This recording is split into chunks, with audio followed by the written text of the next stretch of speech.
Hello and welcome back to Seaside Garage. The XM is still running very nice. I'm very happy to say. In the previous video I changed the distributor cab and rotor, which fixed all the really weird running issues that I was having. Yeah, don't ask me why I didn't just start with that thing, but anyway, it's still running nicely. It fires up no matter how hot or cold it is. It's running. It seems to be running on all cylinders and so on. It's very nice. So my work on the XM is slowly coming to an end because the rust, the windscreen replacement and some other stuff is not going to be done by me, but by someone else. Remember, this is not my car. But one thing I really hope I can fix is that it got an ABS error. It's when you start it up, it tells you on the display that the ABS is out of function. And it's not working, but the brakes are working just fine. But yeah, but what I want to do today is to try to read the fault codes on the ABS system. Hopefully that will tell me where to go and where to look, because most likely, I hope it's just a sensor or something like that. Right here is a French nightmare. Yeah, it's a bunch of wires. This is the connector for the engine ECU, the engine management. This one is for, one of these are for the air conditioner and one of these is for the suspension. I can't remember which is which, but this, the gray one, is for the ABS system. Now what I'm going to do is the same as I did in the video about testing the ECU for errors, because it's the same setup. Setup consists of a wire with a resistance in there and a LED. That wire will go to the battery positive terminal. And then it will go into the connector. There is only one active pin in there, like this. Then I have another one, another wire, that goes to the negative side of the battery and got a switch in between so I can switch it on and off. Currently it's switched off, like this. And now I just need to make sure that it's going to stay in there. Now what I'm going to do is to put the ignition on, grab a piece of paper and a pen to write down if there is any fault codes. And I guess there is, because otherwise I can't see why the ECU would shut it off. So ignition on, and within 3 seconds I need to switch on the switch for the negative or the ground within 3 seconds, and I'm going to do that. 1, 2, 3. Now it should blink 11 or 12 to begin with to start the test, I think. 1, yeah, 12. That's the beginning of the test. Then I'm going to do it once more. Then we're going to count 1, 2, 3. I think that was 13. I'm not completely sure though. 13. Let's try again.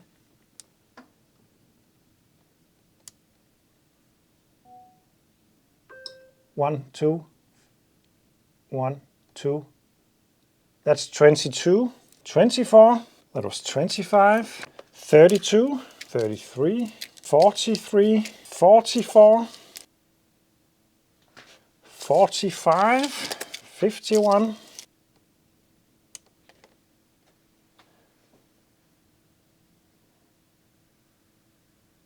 That's the end of the test. So only 1, 2, 3, 4, 5, 6, 7, 8, 9, 10 registered error codes on the ABS system. This could become complicated. So thanks to this very nice homepage, Citroen XM forum, and this user, Dieselman, I found both how to make one of those blinker tester thingies, but also some attachments that are here that will tell me the fault codes and what I can check also. So that's very interesting and very good. So let's check my fault codes and see. It's got to be almost all of them. The first one is 30, electro valve supply is wrong. Next up, it's 22, electro valve relay. Check wiring to electro valve on short circuit or loose connection. Then we got an error on 24, which is left-hand rear sensor. We got an error on 25, right-hand front wheel sensor. 32 is left front wheel sensor. 33 is right-hand front wheel sensor. 43 is, the next one's 43, electro valve right-hand front return. And 43 is 44, electro valve front inlet. 45, electro valve left-hand front return. And the last one, electro valve rear. I just want to give a huge thank you to the guy who made this, because this is what keeps cars like these alive, because it's really worth a lot.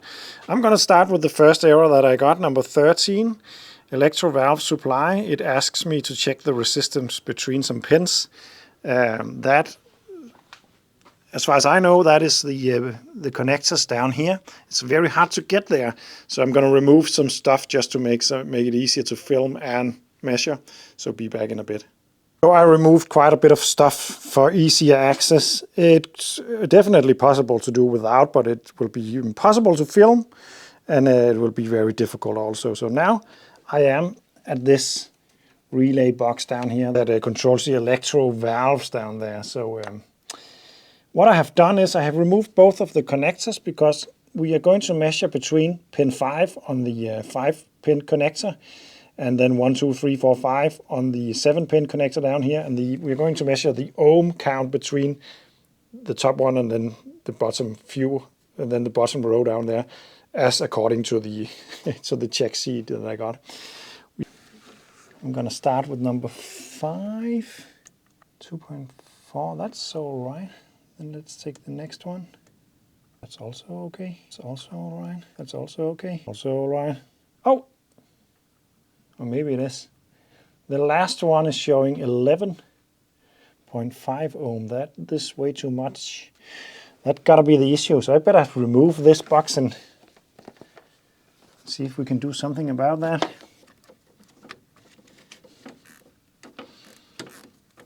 I got the relay out. It's right here. I've heard about errors in the connections in these, that the solder joints goes bad and needs to be resoldered. That, I hope, is the case in this one. If you want to know how to do that, I am gonna have to advise to check this channel out once again on YouTube, Dailying XM. So far, his channel has been a huge help for me. He actually shows exactly how to do what I'm going to do. So I'm gonna open it up and check the joints that they are. I hope to find something wrong with them, and if not, I'm just gonna resolder them anyway, and hopefully that will change that error code that I get from this one.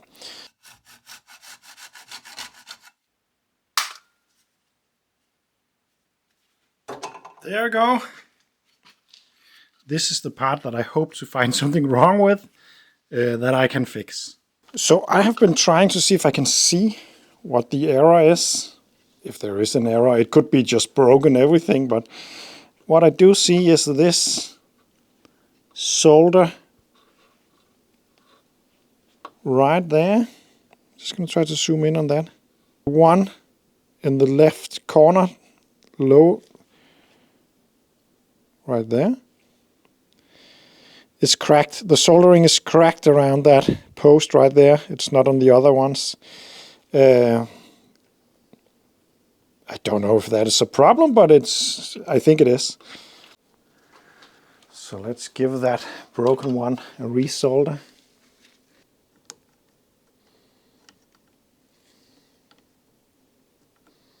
Like this. Let's test if that makes any difference on the car. So now it's back in, or not back in, just for testing purposes.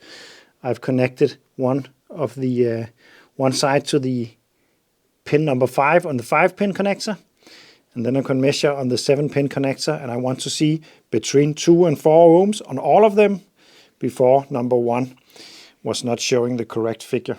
First one, 3.8, that's all right. 3.76, that's all right. 3.6 again, still fine. And then the last one, 3.3. That's nice. I think it worked. And then we're going to see if it makes a difference, and if we have removed error code number 13, and possibly more than that. So I am getting ready to do the test again, and hopefully at least error code number 13, I think it's the first one, yeah, it's the first one, doesn't show. So firstly it will start with number 12, that is the beginning of the test, right there.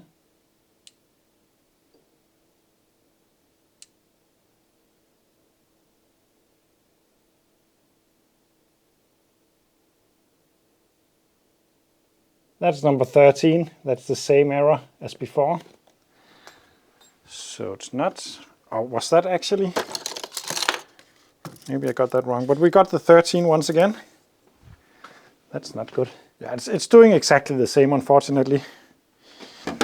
So it is quite a bit later than the last clip. I have been checking for power at the module down there. I have checked the connections, I have been checking fuses, I have even ripped apart the ECU connector and checked all of those. Nothing. It's all the same errors are still there. Actually, I got another one, I got number 15 I think, which is also related to that box. So currently I just made the problem worse. That's not very good. I got almost all of the error codes that the ABS system is currently able to make, except I think one of the rear wheel sensors. That's the only one, as far as I remember. It is bad, and it's a big challenge for me. This is very complicated stuff, and not my home turf either, because I'm not that good at this kind of stuff. And when you go ahead and Google Citroen XM Series 1 ABS system, it turns out that there is a lot of issues with these cars in that area. So this is tough. We're just gonna have to see if I can fix this. I'm in the deep sea at the moment, and I'm quite embarrassed to tell you, but I actually can't swim. Anyway, it is, yeah, it's midnight. This means that it's now the 24th of December. It's Christmas Eve tonight. Well, yeah. So I think I'm gonna go off to bed and have a little break from this XM. It's really nice that it's running this nicely right now. Anyway, happy holidays and see you in the next one.